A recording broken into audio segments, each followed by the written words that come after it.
Falaremos a partir de agora sobre esta ação do Espírito Santo que diz respeito a essa graça irresistível que toca o nosso coração e não torna possível nós termos uma outra posição, outra atitude, senão nos rendermos a esse Deus, Criador de todas as coisas.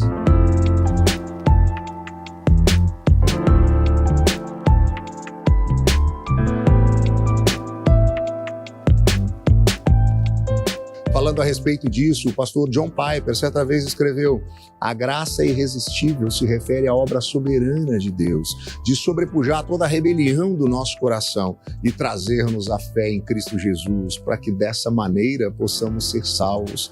Se nossa doutrina da depravação total é verdadeira, não poderia existir salvação sem a realidade dessa graça irresistível.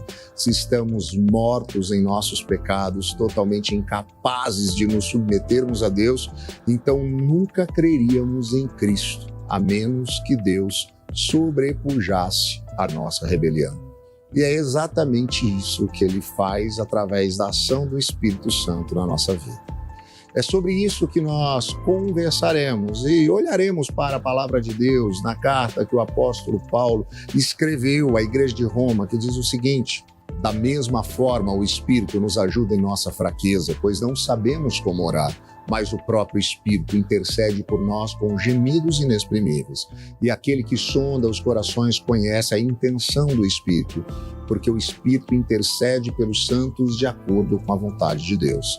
Sabemos que Deus age em todas as coisas para o bem daqueles que o amam, dos que foram chamados de acordo com o seu propósito. Pois aqueles que de antemão conheceu também os predestinou para serem conformes à imagem de seu Filho, a fim de que ele seja o primogênito entre muitos irmãos. E aos que predestinou, também chamou, aos que chamou, também justificou, aos que justificou, também glorificou. Olhando para os princípios aqui estabelecidos pelo apóstolo Paulo, escrevendo à igreja de Roma, nós percebemos que essa graça irresistível evidencia uma ação do Espírito Santo. Quando falamos a respeito da depravação total, fizemos alusão à natureza do ser humano. Quando falamos da eleição incondicional, percebemos os desígnios dos propósitos de Deus. Quando falamos da expiação limitada, entendemos um pouco mais da obra redentora de Jesus morrendo pelos seus. E agora, falando sobre a graça irresistível, o foco repousa sobre a ação do Espírito Santo. No versículo 26, o apóstolo Paulo nos diz que o Espírito de Deus é aquele que nos ajuda em nossa fraqueza. Nós nem sequer sabemos falar com Deus, nós nem sequer sabemos orar, mas o Espírito Santo intercede por nós, se necessário for, com gemidos inexprimíveis. Repare uma coisa, essa graça é irresistível e ela vem da parte de Deus, porque é o próprio Deus que age em nossa direção na pessoa do Espírito Santo. Em outras palavras, de forma mais contemporânea, ou nem tão contemporânea assim, o Espírito Santo é aquele que faz cair a ficha. É Ele que nos leva a perceber e entender a maravilhosa história da redenção revelada em Cristo Jesus. Porque somente Ele é quem nos convence do pecado, da justiça e do juízo. Sem a ação do Espírito Santo, nós não conseguimos nos perceber pecadores. Talvez você já tenha tido essa experiência antes de ser alcançado pela graça de Deus. Nós sempre nos comparamos com pessoas que nós julgamos serem piores do que nós mesmas e fazemos isso a vida inteira. O marido questionado pela esposa por só se dedicar ao trabalho e não dar atenção a ela e aos filhos. E ele então responde: mas eu não sou como o marido da sua prima que chega em casa bêbado às 2h. Nós sempre nos enxergamos bons e muitas vezes, mesmo dentro da igreja, nós temos a errônea ideia de que existem dois tipos de pessoas, as boazinhas como nós, que estão sentadas assistindo o culto, e as que não prestam e estão do lado de fora, mas isso não é verdade. Como eu já disse anteriormente, eu e você estamos incluídos no pacote dos que não prestam. O Espírito Santo é aquele que nos faz perceber isso. Ele é quem nos convence que somos pecadores e nos faz perceber que não há como resolver essa situação e que a única possibilidade é a condenação. E então, quando o Espírito Santo faz isso, traz a nós a percepção da possibilidade de uma intervenção divina. Essa ação, que é a obra redentora de Jesus, só é compreendida por mim e por você pela ação do Espírito. E essa ação continua no nosso dia a dia. Nos auxilia em meio aos momentos mais complicados e difíceis, faz a gente perceber em meio a algumas situações que não devemos seguir determinado caminho, mas talvez que tenhamos que mudar a nossa direção. É Ele quem abre nossos olhos quanto à salvação, nos leva a perceber que de fato necessitamos, precisamos ser salvos.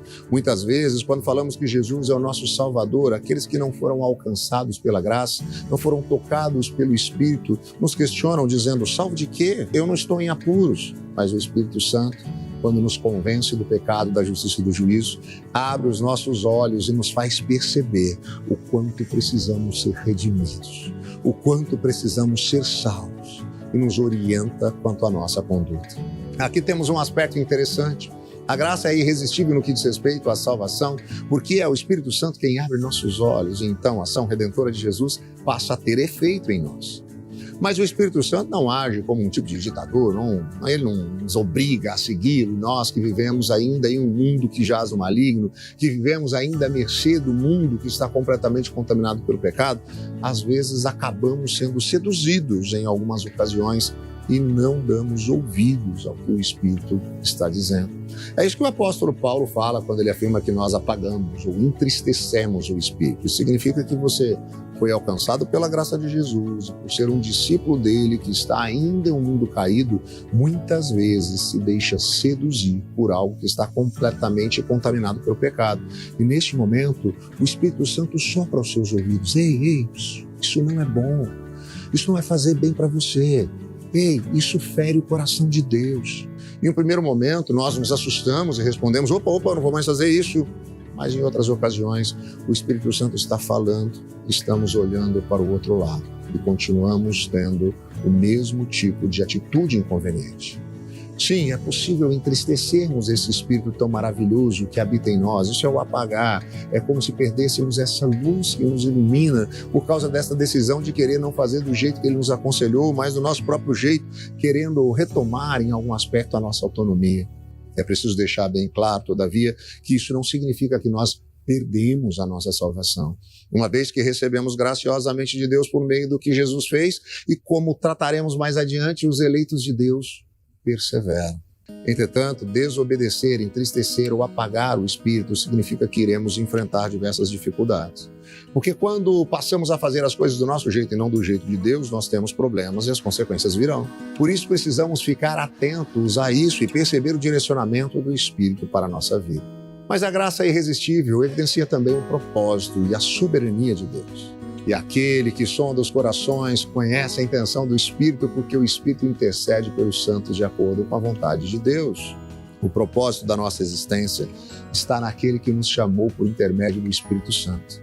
O nosso breve catecismo de Westminster, na sua primeira pergunta, respondendo ao questionamento qual é o fim principal do ser humano, nos afirma que o fim principal da existência do ser humano é glorificar a Deus sobre todas as coisas e encontrar prazer, se alegrar no relacionamento com Deus. Esse é o objetivo da nossa existência. E nós só encontramos significado na nossa vida quando efetivamente vivemos para a glória de Deus. A graça irresistível evidencia esse propósito de vivermos para a glória de Deus. Ela muda a nossa mente e passamos a perceber que não vivemos para nós mesmos, para o nosso próprio bem-estar, como aquela afirmação que muitas vezes ouvimos por aí: eu tenho direito de ser feliz. Nós entendemos que esse prazer que algumas coisas podem nos oferecer é momentâneo, mas nós vivemos para a glória de Deus. O Espírito Santo, então, é aquele que testifica em nós a vontade de Deus, porque Ele sabe qual é essa vontade. O nosso coração é enganoso e não sabe o que é melhor para nós, não sabe qual é o propósito da nossa vida e muitas vezes desconhece a nossa vocação. Mas o Espírito nos coloca nos trilhos porque nos atesta isso, porque Ele evidencia o propósito e a soberania do próprio Deus. E a vontade de Deus para a nossa vida é boa, perfeita e agradável. É verdade, muitas vezes nós não entendemos porque algumas coisas acontecem conosco. Não concordamos com Deus e questionamos o porquê dele estar agindo de algumas formas em nossa vida, que não gostamos, mas ainda assim a vontade dele é boa, perfeita e agradável. A graça irresistível evidencia o chamado eficaz. Nós sabemos que Deus age em todas as coisas para o bem daqueles que o amam, dos que foram chamados de acordo com o seu propósito. Deus age em tudo para o bem daqueles a quem Ele chamou. Repare que muitas vezes nós ouvimos este versículo e colocamos uma ênfase demasiada na palavra bem, dizendo tudo coopera para o meu bem, Deus age para o meu bem. Inclusive temos inúmeras correntes teológicas espalhadas por aí dizendo que Deus é um refém, obrigado a fazer o bem para mim e para você o tempo inteiro. Mas isso não é verdade. A ênfase deste versículo não está no bem, ela está no tudo. Deus é aquele que age em todas as coisas, mesmo no momento difícil, mesmo no momento da dor, mesmo no momento da perda, mesmo no momento da frustração, mesmo no momento do luto. Deus é aquele que age em todas as coisas para o bem daquele a quem Ele chamou. Ele nos chamou por meio do seu Espírito, Ele tocou o nosso coração e nos despertou, Ele nos chama e cuida de nós. O principal aspecto aqui diz respeito à nossa redenção, afinal de contas, ainda que Deus não fizesse mais nada por nós e não nos desse mais nada, já poderíamos nos dar por satisfeitos, porque Ele nos deu Cristo Jesus, aquele que assegura a nossa salvação, aquele que é o nosso Redentor. Mas ainda assim, Ele cuida de nós, Ele tem um compromisso real, verdadeiro, não com os nossos desejos e vontades, mas com as nossas necessidades. Nós só conseguimos amar a Deus porque Ele nos amou primeiro. Se não houvesse essa graça irresistível nos chamando para Ele, nós nem sequer conseguiríamos percebê-lo na grandeza da ação maravilhosa de Jesus. Eu e você podemos amar a Deus como resposta, porque Ele nos amou primeiro e isso é libertador. Porque eu vejo hoje, na igreja evangélica brasileira, muitas pessoas que sofrem carregando um fardo muito pesado. Pois elas acreditam que tem que fazer alguma coisa para conquistar o amor de Deus e que Ele só vai amá-las se elas seguirem algumas normas e se estiverem em algum tipo de determinado comportamento. Somente assim Deus vai derramar o seu amor para com elas. Mas não é assim que Deus age. Pois primeiro, Ele derrama da sua graça. Nós aprendemos isso ao longo de toda a Bíblia. Vamos nos lembrar lá da história de Israel no Antigo Testamento. Povo cativo, 400 anos no Egito, e ele é liberto. Deus não disse a eles, vamos fazer um acordo aqui, vocês vão seguir algumas leis, eu vou esculpir para vocês aqui 2 tábuas de pedra, então vocês vão observar tudo direitinho, ipsis literis, todos esses mandamentos. Aí durante 40, 50, 80 anos, se vocês fizerem tudo direitinho, eu liberto vocês da escravidão no Egito. Foi assim que Deus fez? Não. Deus graciosamente os libertou da escravidão e depois deu a lei para que eles pudessem viver em liberdade. Assim é também conosco. Deus é aquele que nos ama e nós então o amamos como resposta. Isso é libertador, isso tira um peso das nossas costas. Essa ideia de acreditar que você precisa fazer algo para conquistar o amor de Deus é escravizadora, sabe por quê? Primeiramente porque você vai ficar o tempo inteiro refém disso, mas também porque é impossível que você consiga isso. Porque o padrão de bondade de Deus é o próprio Deus. Eu e você nunca vamos atingir esse padrão, porque o mal é uma realidade na nossa vida. Nós o amamos porque Ele nos amou primeiro. O amor de Deus é percebido por nós quando o Espírito Santo toca o nosso coração, quando Ele nos convence do pecado, da justiça e do juízo. Quando essa graça irresistível nos toca, conseguimos perceber que somos amados por Deus. Então conseguimos ouvir em nossa mente, no nosso coração, as mesmas palavras que foram faladas a respeito de Jesus. Então a voz dos céus disse, este é o meu Filho amado, em quem me agrado. Isso não se dá pela nossa capacidade de amar ou fazer, mas sim por aquilo que Jesus fez. E nós só entendemos isso pela ação do Espírito Santo em nossa vida. A graça irresistível é ela que evidencia o caráter de Cristo em nós. Pois aquele que de antemão conheceu também os predestinou para serem conformes à imagem de seu Filho, a fim de que ele seja o primogênito entre muitos irmãos. Aqui existe um outro aspecto que eu gostaria de recordar. Muitas pessoas acabam questionando, então se isso é ação do Espírito, se é Deus que faz e não tem nada a ver comigo, então eu vou sair vivendo a minha vida do meu jeito, do jeito que der na cabeça, vou viver livre, leve e solto. Como eu já disse anteriormente, essa pessoa está sendo seduzida pelo ladrão da licenciosidade. Ela não está compreendendo exatamente o que significa o Evangelho, pois nós não saímos por aí fazendo o que nos der na cabeça simplesmente porque entendemos que foi o Espírito Santo que nos chamou. Muito pelo contrário, nós buscamos, por essa compreensão, viver nossa vida refletindo o caráter de Cristo em cada uma das nossas atitudes. Nós não somos predestinados simplesmente para termos um endereço no céu. Não pensamos que Deus nos predestinou simplesmente para que quando eu morrer, eu moro na eternidade, apesar de muitas vezes vivermos em nossas igrejas dessa maneira. Eu gosto de usar sempre uma ilustração de que a igreja brasileira durante muito tempo viveu como a igreja do ônibus. Pastor é o motorista, ele sabe o caminho do céu e vai nos guiando até lá. O tesoureiro da igreja, o cobrador do ônibus, você dá o dízimo, a sua oferta e garante seu lugar lá todos os meses. Estamos todos juntos com o Ministério de Louvor, nos conduzindo, caminhando, voo para Canaã. Se você não vai, problema seu e pronto. Não importa o que está acontecendo do lado de fora do ônibus, as janelas estão fechadas, o ar-condicionado está ligado e nós estamos indo em direção ao céu. Não é assim que funciona. Não podemos pensar e nem viver assim. A graça irresistível evidencia o caráter de Cristo em nós. De antemão, Deus nos chamou, não por causa das nossas obras, mas para que nós pudéssemos realizar boas obras. Não é assim que lemos na carta aos Efésios? O propósito, então, é que possamos refletir em tudo aquilo que fizermos o caráter de Cristo. E assim somos feitos filhos de Deus, porque Jesus é o primogênito entre esses irmãos. Entre esses que foram alcançados pela graça e tocados pelo Espírito. Jesus é como nosso irmão mais velho. Nós agora podemos sim ser chamados de filhos de Deus.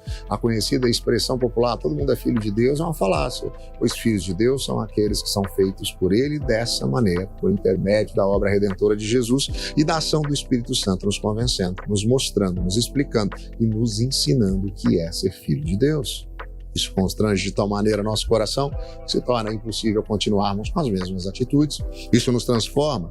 Como disse certa vez o escritor e jornalista norte-americano Philip Yancey, Deus nos ama bastante para nos aceitar como somos, mas nos ama demais para permitir que continuemos os mesmos. Por isso, através do seu Espírito, Ele gradativamente vai transformando o nosso caráter para que nós possamos refletir o caráter de Cristo. A graça irresistível evidencia também a justificação em Jesus. E aos que predestinou, também chamou, os que chamou, também justificou, os que justificou, também glorificou.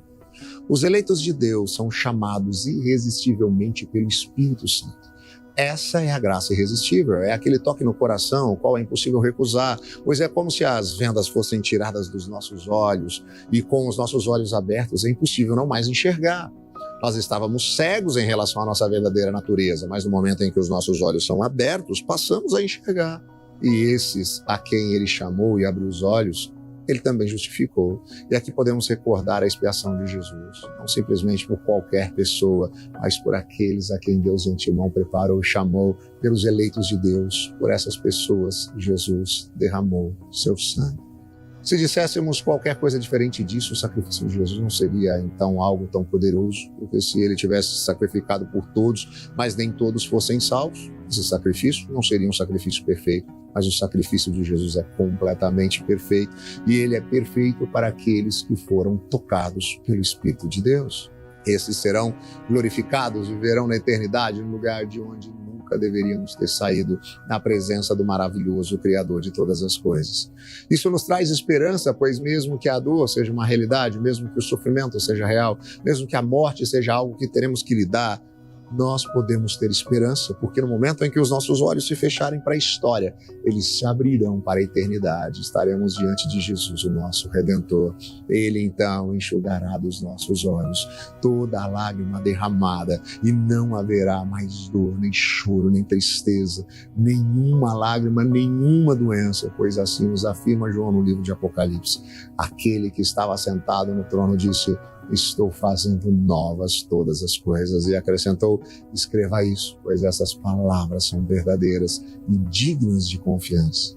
A graça irresistível evidencia a justificação em Cristo Jesus. E a justificação em Cristo Jesus nos traz a esperança. Que essa esperança possa nos guiar dia após dia, nos fortalecer, nos fazer levantar a cada manhã, sabendo que as misericórdias de Deus são aquilo que nos fortalecem, porque elas são a razão de não sermos consumidos. Que a graça de Deus seja aquilo que nos faz suportar os momentos mais difíceis que nós tenhamos que enfrentar. Essa é uma graça que vai além, essa é uma graça especial, essa é a graça irresistível. Eu não estou aqui dizendo que Deus não é gracioso com todas as pessoas, já falamos aqui sobre a graça comum. O ser humano foi criado à imagem e semelhança de Deus e ele experimenta na história lampejos disso. Por isso coisas boas existem e acontecem com todas as pessoas, mesmo com aquelas que não se renderam ao amor sacrificial de Jesus. Chove sobre a horta daquele que crê e daquele que não crê. Coisas boas acontecem mesmo com aquelas pessoas que nada querem com Deus. Isso se dá por causa desta graça comum de Deus sobre toda a humanidade. mas é somente a graça irresistível que nos é dada por Deus por intermédio da obra de Jesus e revelada a nós pela ação do Espírito Santo, que pode nos levar a ter tamanha esperança de que um dia nós estaremos novamente com o Criador de todas as coisas, diante do nosso Redentor. Encerro esse episódio assim como iniciei, com uma reflexão do pastor John Piper. O homem está morto em seus delitos e pecados. Ele não pode fazer-se novo ou criar nova vida em si mesmo. Ele deve nascer de Deus. Então, com a nova natureza de Deus, ele imediatamente recebe a Cristo. Os dois atos, regeneração e fé, são tão intimamente conectados que na experiência não conseguimos distingui-los. Deus nos gera de novo e o primeiro vislumbre da vida na criança recém-nascida é a fé.